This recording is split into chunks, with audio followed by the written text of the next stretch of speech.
پیدا نہیں ہوا، بلکہ آپ جانتے ہیں بدر کی تاریخ گواہ ہے کہ 2 گھوڑے تھے، ایک روایت میں صرف 1 گھوڑا تھا، 6 زرہیں تھی، 8 تلواریں تھیں، 70 اونٹ تھے، اور جن کے پاس تلواریں نہیں تھیں انہوں نے کھجوروں کے ڈنڈے توڑ لیے اور ہواؤں میں لہرانے شروع کر دیے۔ جب یہ ملکوتی قافلہ مدینے سے باہر نکل رہا تھا، دکانوں پہ یہودی عیسائی بیٹھے تھے، انہوں نے کہا مسلمانوں کس بل بوتے پہ جا رہے ہو، کس برتے پہ جا رہے ہو، کون سا آسرا ہے تمہارا، آلات حرب و ضرب تو تمہارے پاس موجود نہیں، اتنی بڑی قوت سے ٹکرانے جا رہے ہو جو کیل کانٹے سے اور اسلحے سے آلات حرب و ضرب سے لیس ہو کے آئی ہے، تم مقابلہ کیسے کر پاؤ گے، کس بل بوتے پہ جا رہے ہو؟ حضور کملی اوڑے ساتھ ساتھ چل رہے تھے، صحابہ نے اشارہ کر کے کہا نہ تیغ و تیر پر تکیا، نہ خنجر پر نہ بالے پر، بھروسہ ہے تو اس سادی سی کالی کملی والے پر۔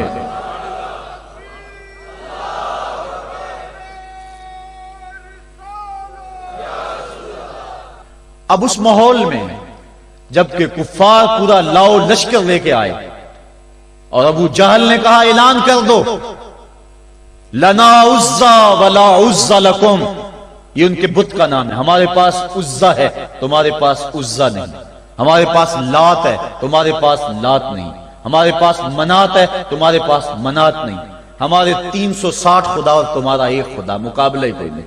اس نے کہا کھڑے ہو کے اونچی جگہ پہ کہا اپنے نقیب کو اعلان کرو لنا عزا ولا عزا لکم۔ حضور کے کانوں میں آواز پڑی، فرمایا علی تم بھی اونچے ٹیلے پہ کھڑے ہو جاؤ اور تم ان کو جواب میں کہو اللہ مولانا ولا مولا لکم، اللہ ہمارا مولا ہے تمہارا مولا کوئی نہیں ہے۔ اور پھر حضور نے سجدے میں سر رکھ دیا۔ سجدہ اتنی بڑی قوت ہے، ہزاروں ایٹم بمبوں کے اندر وہ قوت نہیں ہے جو سجدے کے اندر طاقت رکھ دی۔ آج دنیا سے ہم ڈر رہے ہیں اس لیے کہ ہمارے سجدے چھن گئے ہیں، ہمارے سجدوں کی آبرو چھن گئی ہے، ہمارے سجدوں میں وہ حرارت اور گرمی نہیں رہی، وہ رقت اور وہ نرمی نہیں رہی۔ بدر کا میدان ہے، 1000 کا لشکر جرار مقابلے میں ہے اور وہ پورے لاؤ لشکر کے ساتھ ناز و تفاخر کے اندر مسلمانوں کو ملیا میٹ کر دینے کے جذبوں سے دانت پیس رہے ہیں کہ آج مسلمانوں کو کچا چبا دیں گے۔ مسلمانوں کے ساتھ پاس صرف 8 تلواریں اور ان کے بطن میں کھانے کے لیے کچھ نہیں، جس کھجور کو چوس کے روزہ رکھتے ہیں اسی کھجور کو چوس کے روزہ افطار کرتے ہیں۔ یہ حالت مسلمانوں کی، بدن پہ چتھڑے لگے ہوئے کپڑے ہیں، عجیب حالت ہے۔ پھر کون سا آسرا تھا جو مسلمانوں کے کام آیا؟ مصطفیٰ کریم نے مسجد عریش میں سجدے میں پیشانی جھکا دی۔ حضرت ابوبکر صدیق رضی اللہ تعالیٰ عنہ فرماتے ہیں میں حضور کے ساتھ تھا، ساری رات مصطفیٰ روتے رہے، آنکھوں میں آنسو ہیں، حضور کی چادر سر انور سے سلٹ کے حضور کے کندھوں پہ آ جاتی، پھر کندھوں سے پشت پہ آ جاتی، میں اٹھا کے حضور علیہ السلام کے سر پہ رکھتا اور کہتا حضور بس کرو۔ حضور بار بار روتے اور اللہ کی بارگاہ میں سجدے میں سر ڈال کر التجائیں کرتے۔ لفظ کیا تھے محبوب کی زبان پہ؟ آج تک ایسی ناز والی دعا کسی نے نہیں کی ہے جی جیسی دعا مصطفیٰ جان رحمت نے کی۔ مصطفیٰ کریم سجدے میں سر رکھا ہے اور کیا کہا اللہم ان تہلک ہذہ العصابہ لم تعبد فی الارض ابدا، میرے مالک میں نہیں کہتا کہ ان لوگوں کو بچا لے، دیکھ میری زندگی کی کمائی یہی 313 ہے جو میں تیری چوکھٹ پہ لے کے حاضر ہو گیا ہوں، میری زندگی کا کل اثاثہ، میری زندگی کا کل سرمایہ کوہ ابو قبیس پہ کیے گئے درسوں کا نتیجہ، عکاظ کی منڈی کے اندر دیے گئے درسوں کا نتیجہ، اور ذی المجال کے میلے میں تیرے دین کی تبلیغ کا نتیجہ، طائف کے بازاروں میں پتھر کھا کھا کے جو تبلیغ کی اس کا نتیجہ، رستے میں گڑے، رستے میں بچتے ہوئے کانٹے، اور مکے کے بازاروں میں میرے بدن کے اوپر پڑتی ہوئی اوجریاں، میں نے پھر بھی تیرا کلمہ بلند کیا۔ میرے مالک میری پوری زندگی کا گداز، میری پوری زندگی کا سرمایہ، میری زندگی کے آنسو، میری زندگی کا رونا سینے حرم کے اندر کعبۃ اللہ کی چھاؤں کے میں سجدے کر کر کے، کوئی کبھی میں نے عمر مانگا، کبھی میں نے حمزہ مانگا، تیرے دین کے لیے میں نے جو ایک ایک کر کے تنکا جوڑا اور یہ ایک چھوٹا سا گھونسلہ بنایا، یہ گھونسلہ اب بجلیوں کی زد میں ہے، کفار کی بجلیاں اس گھونسلے کو جلا دینا چاہتی ہیں۔ میرے مالک میں یہ نہیں کہتا کہ میرا یہ گھونسلہ اور میری یہ مٹھی بھر جماعت اور یہ چند میرے لوگ اور یہ میرا سرمایہ اور اثاثہ، میری پوری زندگی کی کمائی، میری جوانی کا سرمایہ جو میں نے تیرے سامنے لا کے رکھ دیا ہے، میں یہ نہیں کہتا ان کو کو بچا لے، لیکن میرے مالک اگر یہ نہ رہے تو قیامت تک پھر تجھے بھی خدا کوئی نہیں کہے گا۔ ان تہلک هذه العصابہ لم توبد فی الارض ابدا، اگر یہ نہ رہے تو قیامت تک تیرے نام کے ڈنکے بجانے والے بھی دنیا پہ نہیں ہوں گے۔ یہ حضور نے اللہ کی بارگاہ میں دعا کی اور سجدے میں سر رکھا ہے۔ حضور علیہ السلام کی آنکھوں میں اشک جاری ہیں، سجدے سے قوت حاصل کی جا رہی ہے۔ دشمن کے مقابلے میں مصطفیٰ کریم سجدے میں سر رکھ کے اللہ سے آرزو کر رہے ہیں۔ حضرت سیدنا صدیق اکبر فرماتے ہیں اچانک حضور نے سر اٹھایا، میں خوش ہو گیا کہ حضور کے چہرے پہ مسکراہٹ تھی۔ حضور مسکراتے ہوئے فرمایا ابشر یا ابا بکر ھذا جبریل آخذ بعنان فرسہ، ابو بکر بشارت ہو، وہ جبریل اللہ کی مدد لے کر آ گئے۔ تو یہ سجدے تھے جن سجدوں نے ظالم اور جابر قوتوں کا منہ توڑ کے رکھ دیا۔ حضرت علی المرتضیٰ روایت کرتے ہیں رضی اللہ تعالیٰ عنہ، فرماتے ہیں میں نے ہاتھ میں تلوار تھامی اور میدان میں کود پڑا، میں نے کئی کافروں کو واصل جہنم کیا، پھر پلٹ کے دیکھا کہ میں حضور کی زیارت کر لوں، لیکن مجھے حضور نظر نہ آئے۔ میں نے ڈھونڈا تو ایک سمت حضور نے پیشانی سجدے میں رکھی ہوئی تھی اور زبان پہ لفظ تھے یا حیو یا قیوم، یا حیو یا قیوم۔ حضور یہ پڑھتے جا رہے تھے، یا حیو یا قیوم کا وظیفہ پڑھتے جا رہے تھے اور سجدے میں پیشانی تھی حضور کی۔ میں پھر دوبارہ آیا اس سجدے سے جوش لے کر، اس سجدے سے گرمی اور حرارت لے کر، اور پھر دشمن کی صفوں میں کود گیا۔ میں نے ایک کافر کو واصل جہنم کیا، پھر زیارت کے لیے واپس آیا، دیکھا تو پھر سجدے میں حضور نے سر رکھا ہوا ہے اور یہی کہہ رہے ہیں یا حیو یا قیوم، یا حیو یا قیوم، یا حیو یا قیوم برحمتک استغیث۔ یہ جملے حضور کی زبان پہ ہیں اور سجدے میں حضور کی پیشانی۔ میں پھر گیا، پھر آیا، کئی بار ایسا ہوا میں کافر کو قتل کرتا، پھر آتا حضور کو سجدے میں دیکھتا۔ فرمایا پھر حضور نے تلوار تھامی اور مصطفیٰ کریم میدان جنگ میں کود پڑے۔ لوگ بڑھ چڑھ کے دشمنوں پہ حملہ کرتے تھے، لیکن جو سب سے آگے کافروں کی صفوں میں کود کے حملہ کر رہا تھا وہ آمنہ کا لال محمد مصطفیٰ صلی اللہ علیہ وسلم۔ تو سجدے سے وہ قوت ملتی ہے، سجدے سے وہ نور اور روشنی ملتی ہے کہ پورے زمانے میں اجالا کیا جا سکتا ہے۔ آج 56-57 اسلامی ملک دنیا کے سامنے رسوا ہو رہے ہیں اور دنیا کے سامنے سجدہ ریز ہیں، اس لیے کہ وہ ایک خدا کے سامنے سجدہ کرنا بھول گئے ہیں۔ ایک سجدہ جسے تو گراں سمجھتا ہے 1000 سجدے سے آدمی کو دیتا ہے نجات۔ آؤ اس کے حضور جھکو، اس کے حضور جھکنے والا کسی کے آگے نہیں جھکتا۔ سجدہ اس کو قوت دیتا ہے، تو راز کن فکاں ہے اپنی آنکھوں پر عیاں ہو جا، خودی کا راز نہ ہو جا خدا کا ترجمہ ہو جا، خودی میں ڈوب جا غافل یہ سر زندگانی ہے، نکل کر حلقہ شام و سحر سے جا ودا ہو جا، گزر جا بن کے سیلے تندرو کوہ بیاباں سے، گلستان راہ میں آئے تو جوئے نغمہ خواں ہو جا۔ مالک کے حضور جب بندہ عزت سے سر جھکا دیتا ہے اللہ کی رحمتیں بندے پہ نازل ہوتی ہے۔ ایک روایت میں آتا ہے جب بندہ نماز کے لیے کھڑا ہوتا ہے، ابھی اس نے سجدے میں جانا ہوتا ہے، ابھی وہ قیام ہی کرتا ہے، اللہ فرماتا ہے میرے بندے کے گناہ جو ہیں اس کے بدن سے نکال کے ایک سمت کر دو، تاکہ میرا بندہ اس حالت کے اندر میرے حضور حاضر ہو کہ وہ گناہوں سے پاک اور صاف ہو۔ حضرت نبی رحمت صلی اللہ علیہ وآلہ وسلم فرماتے ہیں کہ پھر اس کے سارے گناہ اس کے بدن سے اتار کے ایک سمت رکھ دیے جاتے ہیں اور بندہ مصلی پہ سبحان ربی العالی کے نغمے الاپتا ہے، رکوع کرتا ہے، سجدے کرتا ہے۔ جب سلام پھیر کے نماز ختم کر کے دعا کر کے جانے لگتا ہے تو فرشتے عرض کرتے ہیں مالک یہ جو گناہ اتار کے ایک سائیڈ پہ رکھے تھے یہ دوبارہ اس کو دے دیں۔ اللہ فرماتا ہے جس کی جھولی سے گناہ نکال لیے تھے دوبارہ اس کی جھولی میں نہیں ڈالیں۔ اللہ اکبر۔ اور ایک روایت کے لفظ ہیں کہ جب بندہ نماز کے لیے کھڑا ہوتا ہے اس کے کندھوں کے اوپر سارے گناہ آ جاتے ہیں اور اس کے سر پہ اوپر گناہ آ جاتے ہیں۔ جب رکوع میں جاتا ہے تو کندھوں والے گناہ گر جاتے ہیں، اور جب بندہ سجدے میں سر رکھتا ہے تو اللہ تعالیٰ اس کے سارے گناہوں کو ختم کر دیتا ہے اور وہ بالکل پاک ہو جاتا ہے۔ حضرت سلیمان فارسی ایک دن ایک درخت کے نیچے کھڑے تھے، آپ نے درخت کی شاخ کو پکڑ کے جنبش دی، حرکت دی، موسم خزاں تھا، درخت کی شاخ کے سارے زرد پتے گر گئے۔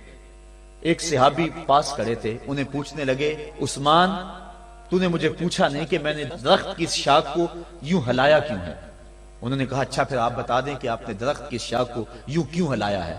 کہا سنو پھر، ایک دن میں اور چند صحابہ حضور کے ساتھ جا رہے تھے، رستے میں ایک درخت آیا، اس کے نیچے حضور کھڑے ہوئے، حضور نے اس طرح درخت کی شاخ کو پکڑ کے ہلایا، یوں پتے جھڑ گئے، ہم اس منظر کو دیکھتے رہے۔